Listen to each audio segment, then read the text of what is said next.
You're watching The Breakfast Club. Morning, everybody. It's DJ Envy, Angela Yee, Charlamagne the God. We are The Breakfast Club. We got a special guest in the building. Yes! Symone Sanders. What up, Symone? Greetings. Finally got here. I know, right? Every time some crazy stuff happens, Charlamagne's like, you got to come on The Breakfast Club. If you heard that, the voice when you hear in the intro of The Breakfast Club, they're listening to Twitter. They're listening to The Breakfast Club. That was me. Slight play. Oh, so it's on the intro, so someone's going to run me a check later? On the intro. Y'all out here using my We had somebody else. voice in We had somebody else reenact that voice. Okay. Now We'll be calling you. Have you been watching that show? What is it? Who is America? Wait, Who's that's what America? Symone Sanders is for people that don't know. Oh. Well, let Symone explain who she is. Yes, I am the So most people know me from being on CNN. I'm a political commentator, but I was also the press secretary for Senator Sanders when he ran for president. And now I just like to think of myself as a spokesperson for the culture. Word. That's how I met Symone. Symone gave me a lot of great looks when she was doing her thing with Bernie Sanders. Every interview that we did with Bernie Sanders for The Breakfast Club, it was because of Symone. Setting it up. Shout out. I just try to put the people on and connect the folks. I think it's so, particularly for these politicians, I think it's so important that folks go straight to the folks that people read, watch, and listen to. And like the intro that y'all stole from me, people are listening to and watching The Breakfast Club. So I encourage everybody, people that want to be president, people that want to be dog catcher, mayor, whoever, if you have an opportunity, come here and speak directly to the people. So thank y'all. Thank you. We're going to use that clip again. Definitely going to use that clip Change the again. intro to that. I feel like we didn't get behind Bernie the way we should have, though. Well, I think, I think Bernie Sanders started a movement, absolutely. And I think there were a whole lot of people that did get behind him. There were a lot of people, though, that did not like Bernie, that still to this day do not like Bernie. But I don't think it's about one person. Bernie always used to say it wasn't about him, it's about the political revolution, it's about the people. And so that's what I'm most proud of to have been a part of and have worked for someone like that. So we don't know what's going to happen in 2020. And we still see some of the rippling effects from people that were fruits from Bernie Sanders' tree as well. Absolutely. I mean, I feel like I'm a fruit. 100%. But so many young people. I mean, you look at Alexandria Ocasio-Cortez, or Cortez Ocasio. She was a organizer who just won in New York. She was an organizer. The youngest person ever, right, in New York. How'd you get into politics? What got you into politics? Oh, what got me into politics? My mom was always in the community. I'm from Omaha, Nebraska. Me and Malcolm X. Hey. Every time I tell people I'm from Omaha, they're like, they side-eye me, and I'm like, Malcolm X is also from Omaha. You're the second black person I met from Nebraska this year. First was Terrence Crawford. Ooh, okay, yeah. Shout out to Bud. Bud, we love him. Omaha, stand up. So yeah, my mom was always involved in the community, and the thing that really catapulted me was I interned for my mayor while I was in college, and they tried to recall the mayor. They tried to take a vote to oust him out of office because they didn't like what he was doing. And so I went to go volunteer on the recall campaign, the effort to beat the recall on the mayor's side after work. And African-American owned firm out of Tennessee was the one that the mayor's office hired. And they liked me so much, they let me continue to work with them while I was in school. So I had a bunch of other jobs, but I always worked with this firm. So I worked with them up until 2014 when I went to go work a governor's race. So they gave me my first political job. Did you want to be like a politician, or you just always knew you wanted to talk about politics? I used to say I wanted to be a judge or a politician because judges and politicians, in my opinion, as a young person, were two of the most powerful people you could be in the world. Politicians make the laws, judges hold people's lives in their hands. Now I'm the people that help gets the people elected, and I went into communications because I saw that so many people who were creating the messages on these campaigns didn't look like me, didn't look like the people in this room. Like had Bernie Sanders' press secretary been a white girl, he probably wouldn't have been on The Breakfast Club. I mean, I'm just... No, that's true. Honestly. And we need more people of color, more women of color, period, I think, in front of and also behind the scenes when it comes to the political game. So I'm honored to be one of the people that's helped opening doors for other young black and brown women who want to come in and do politics. That's why I wasn't mad at Bernie or Hillary, because if you saw their teams, it was all black women. Oh, Hillary had a bunch of black women around her. Hillary had an army, The Dora Milaje. Milaje of black women working on her campaign. That's how she ended up on the show as well. Well, clearly, because again, if you leave it up to somebody else, the work might not get done. And so that is why it is important that people always talk about, black women are saving the world. Black women have saved the Democratic Party. One, it's not black women's job to save anybody. But two, black women just don't deserve just a seat at the table. We literally built the table. We made the table possible. And it's important that folks are hiring Black women, giving us resources, and allowing us to do our thing by letting us be in charge, running things, giving us the spaces, like allowing us to occupy the spaces that we've earned. They've been the CEO of my life forever. Your grandma, your mama, your wife, you know what I'm saying? I mean, like, it's real in every single avenue. And so I think that's what we're seeing now when it comes to we talk about 2020, but the midterm elections are a little over 100 days away. Wow. And there's an unprecedented number of women running for office. There are. Like all across the board. There are young Black women who are on the ballot. And just like we made the difference in Alabama, New Jersey, Virginia, we're going to make the difference in the midterm elections for 2018. What should we be looking out for? You know, Stacey Abrams, of course. Yeah, Stacey Abrams. Yo, is it not crazy to y'all that there has never been a Black woman that has served as governor in the United States of America? That's crazy. The fact that we crazy. still have to say the first time, this could potentially be the first Black woman. The first Black woman. So we have to do everything we can to get Stacey Abrams in office. But there's also, candidates should be looking out for is Colin Allred in the 32nd District in Texas. I think it's the Dallas area. He's a former voting rights attorney, former NFL player who's running for Congress in a mostly white district, by the way. Lauren Underwood, who's running in the 14th Congressional District in Chicago. Stacey Abrams is Georgia. Stacey Abrams is in Georgia for folks that don't know. So I think it's just important that we got to be real vigilant. So if you don't live in Georgia, you don't live in Illinois, you don't live in Texas, you can support these candidates by social media, but you can also give your money. Right. Okay, we need your coins. Need that. Okay, the coin matters because traditionally, African American candidates sometimes have trouble raising money because folks don't believe that they can win. If they're not running in a majority African American district, people are like, oh, well, I don't really know. And luckily, folks like Colin, Lauren, and Stacey have received so much support. But we need to keep the pressure up. We need to let folks know that we need to come out and vote, but we need to give the coin, y'all. The organizations like the Collective PAC are doing really great work in building Black political power by getting people, engaged and involved in the financial aspects of campaigns. Now, for my Fisher-Price politicians, people that don't really Fisher know Price. politics, that like myself, I'm not really into it. I don't have time. Where can we learn more about politics to find out more about the people? More about, one, for any of these candidates I just mentioned, you can go to their websites. But two, I think the Collective PAC is a really great resource, particularly for folks that are interested in what is happening in the Black and brown spaces. They are doing really amazing work. Higher Heights, which is all about getting more Black women on the ballot. Higher Heights is supporting Stacey Abrams, and any of the Black women you see out here running, Higher Heights has probably gotten behind them. That's a good name for a weed initiative, too. Higher Heights. Well, I think the Higher Heights, the Black ladies have trademarked that. Ooh, so okay. hopefully the weed people don't get any ideas, okay? But in this day and age, I get my news off Twitter. I'm also I'm an actual. But that's a fact. I got a lot And of the links Breakfast links to articles, a lot of things happening. It's a little dangerous, though, man. A lot of misinformation. Yeah, but you should, Sometimes if the you Breakfast follow Club be news wrong. sources, that's how you can get a lot of that information, and not just check one, but check several different. Check several. Look, nowadays we just if look, I want y'all to watch CNN. Clearly. But sometimes when you turn on the television, I'm paid to give my partisan perspective on an issue. But luckily I care about being actual and factual. There are many people that go on television that do not care about being actual and factual. They sure and don't. People take what they say as the Bible. Right. And then they repeat it online, in their community, so on and so forth. So I believe in checking your sources and getting your news from multiple places. So yes, turn on CNN, get on Twitter, get on these different websites, Mike.com, all these various places. Check the Shade Room. Hey, I was in some polling, some focus groups, and young people were like, we get our news from Instagram. And I asked the poster, I said, can you get a follow-up question? Where on Instagram? They were like, the Shade Room? Well, and I love the Shade Room, you know what I'm saying? But I wouldn't necessarily say that's a source for news. but they actually do have news stories on They have these news sites as stories. well. Yeah, things that matter to us. Yeah. They People definitely who do. are not turning on the television, think about it. If you're not a Fisher Price, if you're a Fisher Price politician. That's why I get my. okay? That's why I get my politics from. Come on now. So it is incumbent upon folks like the Shade Room, folks like Baller Alert. If it ain't on Shade Room and ain't on Ball Alert, it ain't true. Ball Alert Lord. does do a great job of community stuff, cultural Baller stuff. Alert does. They're always in my DM. They Shout have out to their Baller foundation. Alert. I love y'all. Yes.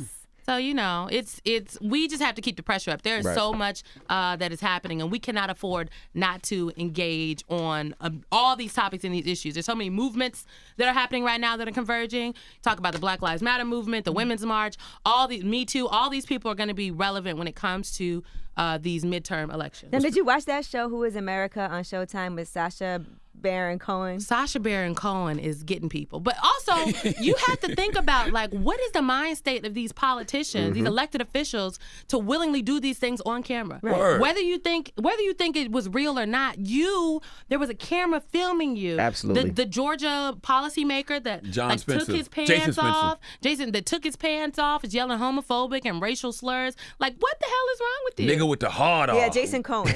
Jason Cohen, he deserves to lose his job. I thought it was Spencer. Wait, I'm looking at Jason it. It says Spencer. lawmaker Spencer. Jason Cohen. I don't know.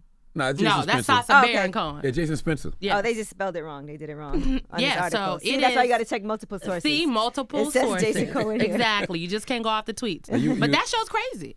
You was talking about Instagram. This picture got a lot of likes. Okay. Y'all Symone can't. was on the gram. Y'all, Thirst trap. first Like, of all- go ahead, Symone. First of all, I had a 4th of July. This is so crazy. Living my I'm best allowed to life. go to the That's pool, right. okay? I Live had a your little 4th of best July life. kickback. But I went to Essence. This was the day before Essence. I went to Essence right after this. So many people were coming up to me talking about, where was the pool party? I said, y'all need to get y'all lives together right there. I can't believe. Even April Ryan was like, yeah, people sent me the photo on Instagram. April. I hope April Ryan is listening. She's like, you had your body out. You had your body out.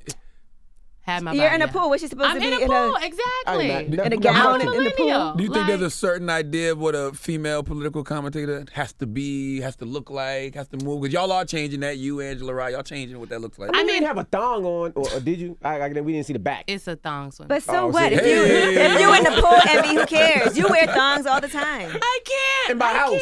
I can't. Look, I think I'm so mad at y'all about this photo. When I first started doing television, after the campaign, I had agents tell me that I was not palatable enough for cable television. One lady told me I needed voice lessons because I didn't sound like what commentators sound like on TV. And I was like, you're telling me I don't sound white enough for cable television. Pretty much. So I think we are slowly changing it. But the fact of the matter is there's maybe 5 or 6 black women on cable television on a regular basis. That is not okay. Who, you, Barely Angela, 5. Look, now Joy. we gotta count. Me, Angela, Joy, Nia Malika Henderson is on, April Ryan, Zerlina Maxwell is on MSNBC. On a regular, those are commentators Ebony and or Williams, correspondents. Ebony on Fox? Ebony on K. Fox Williams. 7. I'd rather watch you because at least I feel like, okay, I could relate. Just like you want people to be relatable to the audience who they're talking to. Yeah. We Yeah, it's not a watch lot. that, and that's what I'd rather see. I Candace, watch Joy Candace and is Reed. 8. Candace who? You just kind of Candace? Candace Owens, she's a black woman. Candace I don't know that Okay, she never represents. mind. All Who right. is Candace? I don't My know. goodness. Okay, I don't want no Candace smoke. who? Not trying to make no smoke. What between the smoke? sisters. I'm just saying. I was naming folks that have had political experience that are out here legitimately on the scene and on the grind. And who are you talking about? It's hot. Representatives for us is Somebody what we're Kanye talking knows, about I here.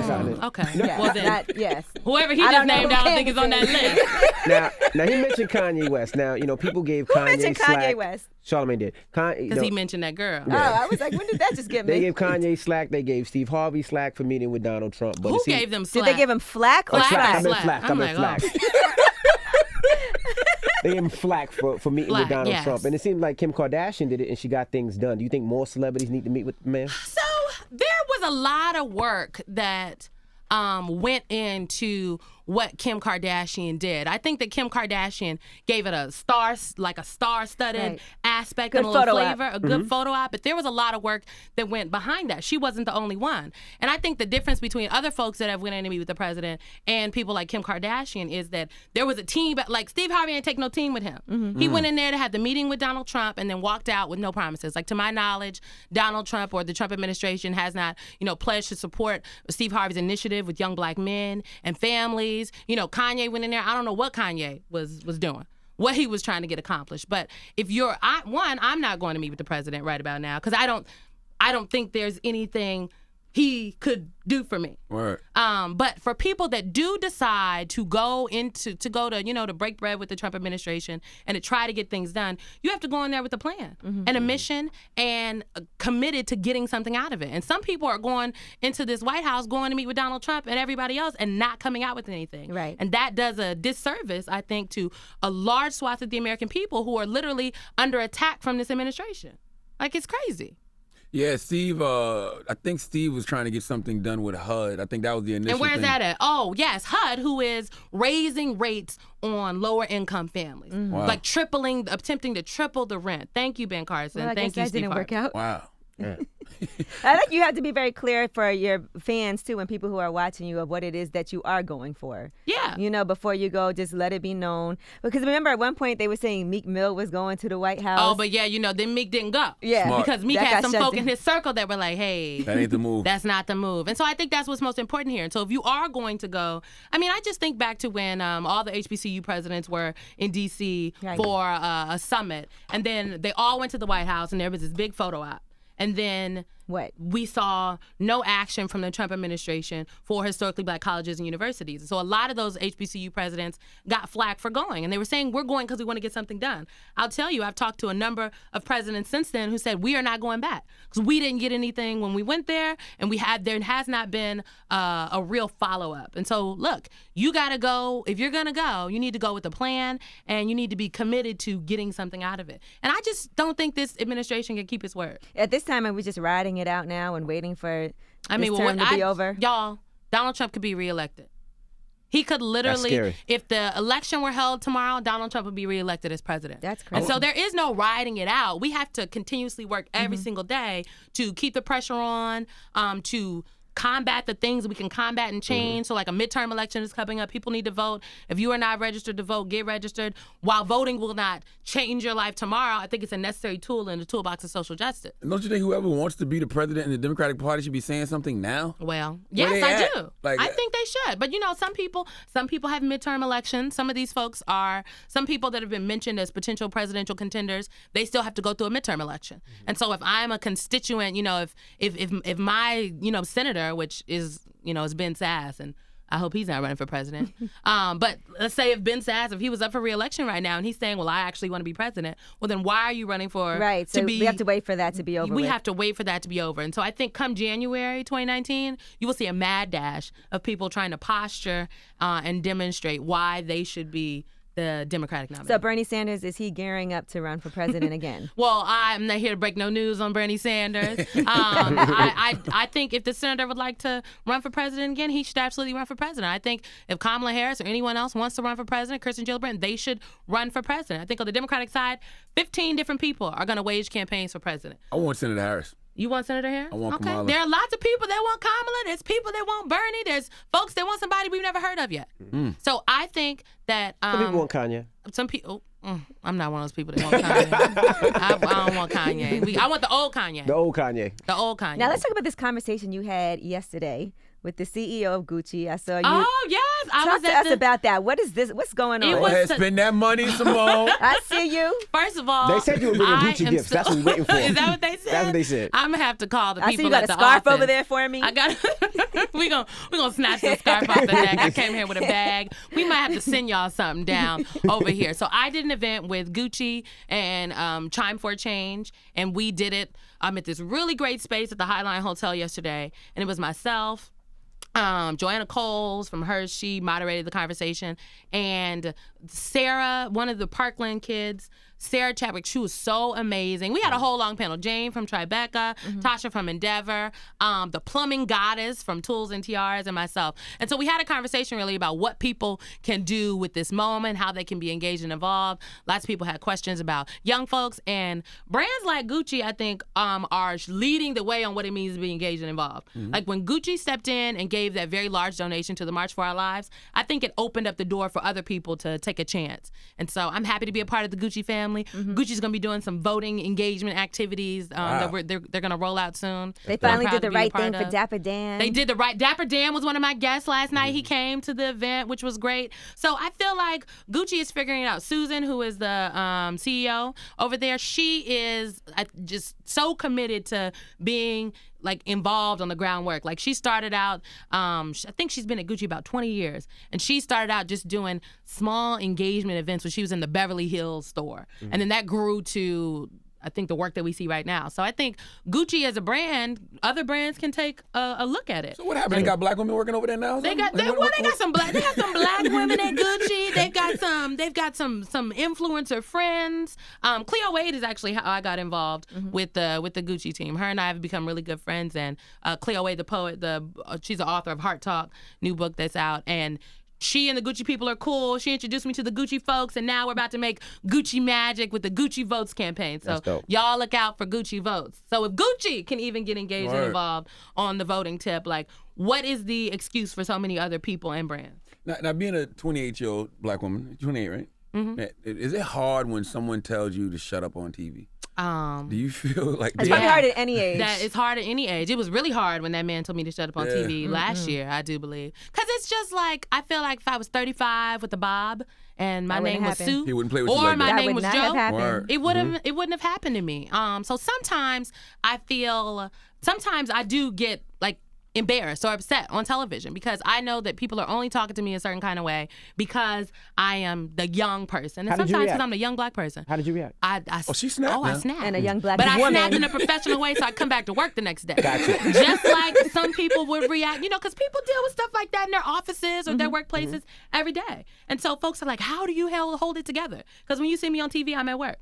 That's how I hold it together. Right. And so I'm not going to let anyone disrespect me at work, just like I hope you wouldn't let anybody disrespect you at work. So I checked him. He told me to shut up, and I was like, it was like a split second of, wait, did he? He did? Okay.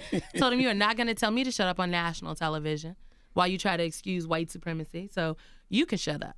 And then Chris Cuomo stepped in and had my back. And said, you do not talk to her like that. You do not talk to her like that. I was like, not to me, he doesn't. Word. And then he tried to demand an apology from me, and I wasn't giving him one. Why would you apologize to him? I really don't know. Now, he did call me after the show and apologize and gave a sincere apology, but I wanted an on-air apology. Absolutely. Now, since then, nobody has told me to shut up on television. They don't want that fire. I don't think they want the smoke. They don't want that smoke. Now, what happened at LaGuardia Airport? Oh my God, dang, y'all got everything. Y'all done pulled up the photos bathing suit from pictures. Well, this is what happens when you don't come up here but once every 8 years. We gotta get it all in. At LaGuardia Airport. A couple months ago, I was trying to go through TSA pre-check, and my bag was a little extended. It was a little too big, and the TSA agent told me to step out of line to flatten my bag, and I was like, okay, and I stepped around her and I got in line because I was gonna flatten it out so I can make my flight. TSA agent came up to me and they said, call the police. And they literally they called the police on me within 2 minutes. They called the police. The police came, and the police didn't know anything that was going on. They were telling me to move. I was trying to explain what was happening. The police tried to touch my items. I was like, please don't touch my items. Please don't touch me. I had my hands up in the airport saying, I do not feel safe. I do not feel safe. I do not feel safe. I ended up moving my stuff out of the line. Next thing I know, the officers grabbed me. They threw me up against the wall. Wow. Right inside in TSA pre-check, put a knee in my back and put me in handcuffs. Wow. I'm crying. I had been on a conference call, and I had told the person to stay on the phone. I had my shout out to Apple and these AirPods, okay? Because they recorded all of it. Right. Really? Then they called like 10 officers to the scene. I kept explaining my story. And finally, one of the officers said, okay, we're going to get to the bottom of this. I'm like, there is no bottom. The bottom is, I just told you what happened, and there's cameras everywhere. I'm sure you can people see are what watching, happened. and they're like, "You're being irrational." I was like, "I'm being irrational because there are 10 officers here. I'm in handcuffs and I'm by myself." I was scared. I'm trying to flatten my bag out. I was just scared, and it was just crazy to me. And I tell people, people are like, "Well, did they know who you were?" It doesn't matter if they knew who I was or not. It matters that, one, people should know that no level of privilege is going to protect you. It doesn't matter who you are. You could still get arrested going through TSA pre-check in the airport. So finally, I was just like, y'all can either take me where you're going to take me or let me go. And what'd they do? They just looked. They drugged me out. 10 officers drugged me out of the LaGuardia Airport to outside, and then they put me in a cop car and they took me to jail at the Port Authority. Now, was it the person that called the police on you black or white? He was white. So what's happened with that case since then? Well, I have a great attorney, and my case was dismissed because it was crazy. They cited me for disorderly conduct, for refusing to get out of the line. Now, you said the AirPods, you said they record? I had the AirPods picked up great sound quality. So I recorded the person who I was on the phone with recorded the was able to It record made the me whole nervous. conversation. The AirPods recording the whole time. They recorded the conversation, Wow. but it was. And so the crazy part is Fox News did a story about it afterwards. All these people. So I was a fellow at Harvard at the time at the Institute of Politics. So I had to call the folks at Harvard and say, I was arrested at the LaGuardia Airport today. I'll be at the event tonight. But I was definitely in jail this morning, and someone is writing a story. And I'm not embarrassed to talk about it because, one, I fully believe, folks are like, you should have just been quiet and got out of the line. I said, no, I don't believe that just because you have on a police uniform, you should be able to talk to someone any kind of way. I also know that had I been 29, 28, 30 with a bob and my name was Sue, and I was white, I wouldn't have been in handcuffs. I wouldn't have. I need to meet this that's Sue ridiculous. Sue is living her best Sue life, with the bob. apparently. Sue with the bob is is living her best life. And I think it is these things happen all the time. When I was telling this story, one of my good girlfriends, who's a career attorney at the Department of Justice, she's very tall, gorgeous, very dark-skinned woman. She said, this is my fear every time I go to the airport. Wow. People are it is crazy. So one, I think we need TSA reform. But two, I just think why are the police the recourse for folks at the airport? I need the TSA folks and people that work at the airlines to do better with customer service. But it was just it was a crazy experience. And I remember sitting in the cell because they were like, we're going to run your name. And if you don't have any warrants, we'll let you go with the summons. And I'm thinking, okay. And I was like, y'all might want to Google me, but okay, run my name. So a sergeant comes back, and I know he's a sergeant because the other officers referred to him as sergeant. And he looks in the cell, and he does a double take, and I'm just like, And next thing I know, people are coming by, and they're like, Miss Sanders, would you like some water? And I looked up, I said, Miss Sanders? I ain't been Miss Sanders all morning. I said, did y'all have bottled water? And they were like, no. And I was like, well, is the water filtered? He's like, ma'am, I don't think it's filtered. I said, well, then I would just like my summons so I can get out of here. Well, New York has the best water in the country. You just learned that from Sherry Shepherd. Best tap water. Brooklyn has the best tap water. I was at the Shout Port out to Authority Brooklyn. in Queens, okay? I wasn't playing with that tap water. My daddy was a retired chemical engineer from the Army Corps of Engineers. We don't drink the tap water. So it was just so crazy. I could not believe it. So I had to go to court. I showed up in court. The judge looked and was like, let me read this.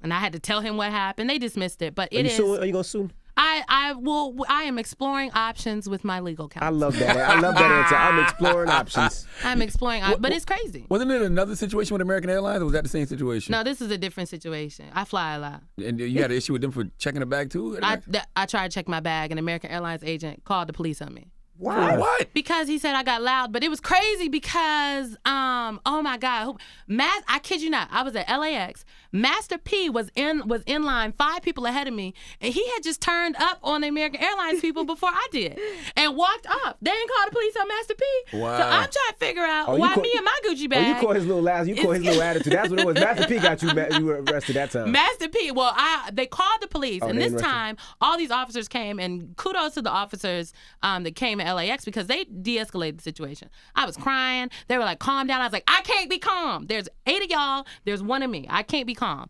Finally, they were like, "Look, we got you another ticket for a later flight. Come back." So I come back.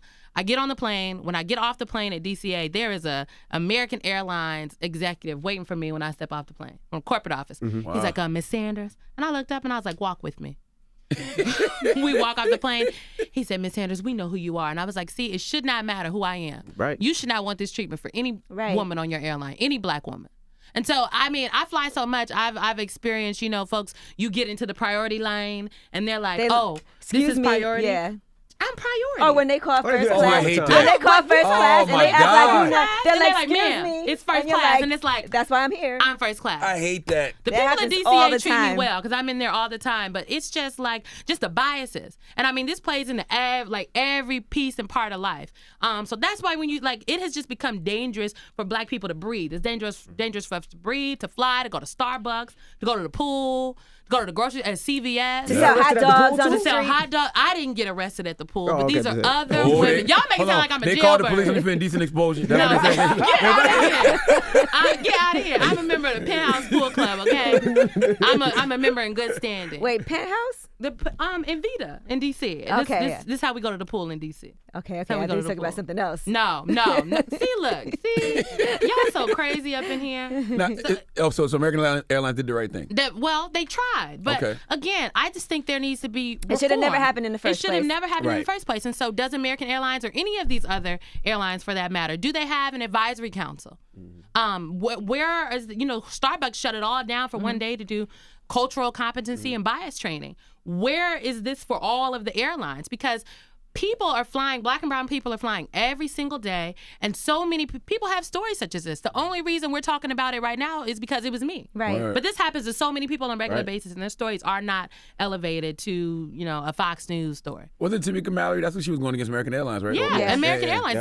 They dragged her off a plane. Yep. Same thing. And so there needs to be some level of reform. The aviation industry just needs to do better. There are so few options. And because people have to get on the planes, because we have to fly, we are willing to endure whatever because we feel like we need to get there. Right. It does not have to be like this. I fly internationally on a regular basis, and it ain't like this when I go to Europe. Mm-hmm. It's not like this in Hong Kong. It's not like this. It's only in the great United States of America. Now, it's this stereotype of the angry black woman. Do you think about that when you're on TV? Like I don't want to come across this way? I think about the fact that I do not have the privilege that some other people have. I'm a brown skin. For some people, I'm dark skin, but I'm a brown skin, curvy black girl, bald black girl. So I know that I don't have bald. You have an immaculate fade. I have an immaculate face. Shout out to my barber. But I just don't have the privilege that I just don't have the privilege to act any kind of way on television, particularly because I know that there are people that are watching that have maybe never seen a person of color. Mm-hmm. Their experience with people of color is everything they get from TV. So I'm not necessarily concerned about being angry. I'm concerned about making sure that I'm actual and factual and keeping the bar high. Mm-hmm. Because I can't. Someone's always going to be unhappy with something that I say, something that I look. Somebody else has something to say about my nails, no matter what. Yeah. And so I just have to make sure that I'm good with me. But frankly, a lot of things that are happening in the news, the facts that kids are in cages at the border and being ripped away from their parents, that makes me angry. Right. The fact that we continuously have to see on loop black and brown people being, shot and killed in police custody unjustly and are not met with justice in the justice system, that makes me angry. Flint still doesn't have clean water. That makes me angry. And so black women, we all have a right to be upset. Mm-hmm. But I am just happy that CNN allows me the platform to share share my views and share my perspective. Right. Well, we appreciate you for joining us this morning. Symone Sanders, tell them where they can find you. Get up here. You can find. Well, I'm glad y'all brought me up here. We gotta come more often. Anytime you want, Symone. I've told you this numerous times. I'm just start rolling up in this piece when I'm in New York, and I'm about to be like, I'm here. Just bring some of that Gucci with you. You know what? I might have to bring the Gucci people on up in here to have a little breakfast club conversation. We're gonna talk about this. We're gonna need Gucci to make a donation when we do our change for change. Yo, this year. Gucci is committed to the community. Okay, I'm just out here as the Gucci ambassador for the day. The ambassadorship. Y'all can find me on Twitter at Symone D. Sanders, Symone with the Y, on Instagram at Symone D. Sanders. So thank y'all so much. That's right. All you guys flood our DMs. You know what I'm saying? This I keep telling y'all. Do not flood this my one of the DMs. ones you want. Okay. You don't know where her situation. Hold you on. need a queen like Symone in you your life. You don't know where her situation is. Do not flood my DMs. She might be involved. Do not be flood respectful. my DMs. Don't flood them. Don't flood them. Stay out my DMs. It's Symone Sanders. It's The Breakfast Club. Good morning.